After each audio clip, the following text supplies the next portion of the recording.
और ये अभी जो शहजाद संविधान का क्या होगा जो एक सेकंड ये बड़ा आपने बहुत मतलब बहुत ही रिस्पॉन्सिबल है। और संविधान क्या करेगा? वो संविधान क्या करेगा जिसे ऐसे हर भारतीय मानता है? अभी थोड़ी देर पहले तो आप संविधान की दुहाई दे रही थी, इतनी देर में आप इस देश के 10 टुकड़े करवा रही हैं।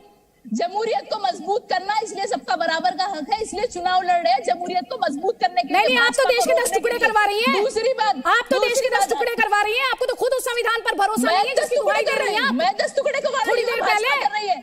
भाजपा की आइडियोलॉजी है, पहले मुसलमानों से शुरू करेंगे, फिर सिखों पर आएंगे, दलितों पर आएंगे। मैम, आप भाजपा की आइडियोलॉजी में इतना खो गई कि आपको समझ नहीं आ रहा है कि पार्टी विरोध और देश विरोध में क्या अंतर है। आप इस देश के 10 टुकड़े करवाने की बात कर देंगी। मैं कर रही हूँ 10 टुकड़े, रिस्पॉन्सिबल बातें करेंगी, गैर जिम्मेदाराना बातें करेंगी। मैं क्यों करूँगी? ये किस तरह की सोच है? ये किस तरह की डराने वाली राजनीति है? मुद्दों पर बात कीजिए। ये भाजपा की आइडियोलॉजी के बारे में कर रही हूँ। हमारा देश एक ही है, मैं नहीं करना चाहती हूँ, भाजपा करना चाहती है। हम तो जमहूरियत को मजबूत कर रहे हैं। अच्छा, आप जमहूरियत को मजबूत कर रहे हैं। जब कहते हैं मुसलमानों एक हो जाओ, जब आप कहते हैं आप देश को मजबूत करते हैं, जब आप एक धर्म विशेष की बात करते हैं, तब देश मजबूत होता है, तब देश मजबूत होता है। सुनोई खान, जब मुसलमान भी बराबर होंगे तभी तो जमहूरियत मजबूत होगी ना। तभी मुसलमानों को कम किसने बताया है मैम?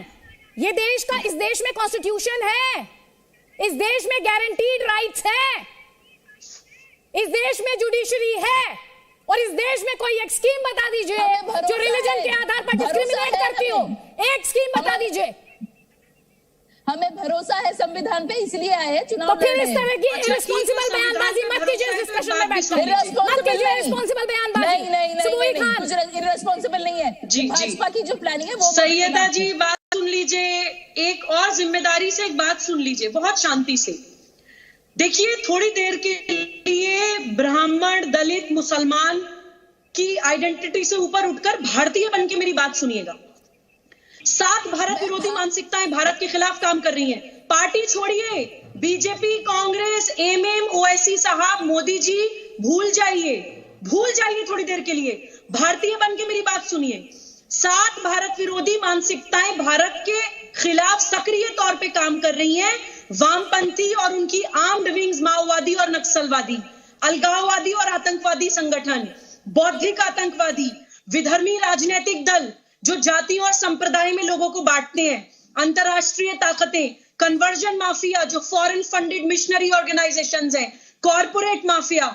और जब हम कहते हैं कि हम इस्लामिक स्टेट के खिलाफ हैं, तो हम इस्लाम के खिलाफ नहीं होते हैं। जब हम कहते हैं कि हम खालिस्तान के खिलाफ हैं, तो हम खालसा पंथ के खिलाफ नहीं होते हैं। इस बात को समझिए। कुछ अलगाववादी और आतंकवादी संगठन ऐसे हैं जो किसी पंथ या मजहब को इस्तेमाल करके उन बच्चों को अलगाववाद की तरह धक्का देते हैं। मातृभूमि के खिलाफ खड़ा करने के लिए उन्हीं के बच्चों को खड़ा करते हैं। हम उनके खिलाफ हैं। जब हम हिंदू राष्ट्र बोलते हैं तो हिंदू कोई मजहब या पंथ नहीं है। हिंदू एक सभ्यात्मक सांस्कृतिक पहचान है। Hindu is a Commonwealth of all modes of worship. Hindu किसी एक आराध्या या एक पूजा पद्धति की बात नहीं करता है। करोड़ों देवी देवता पूजे जाते हैं हिंदू पद्धति में। 1, 2, 3, 4 और हो जाएंगे तो कोई फर्क नहीं पड़ता। Hindu is a national identity. इसलिए लोगों को भड़काना बंद करिए, भारतीय बनना चाहिए। ठीक है, मुसलमानों को सिर्फ और सिर्फ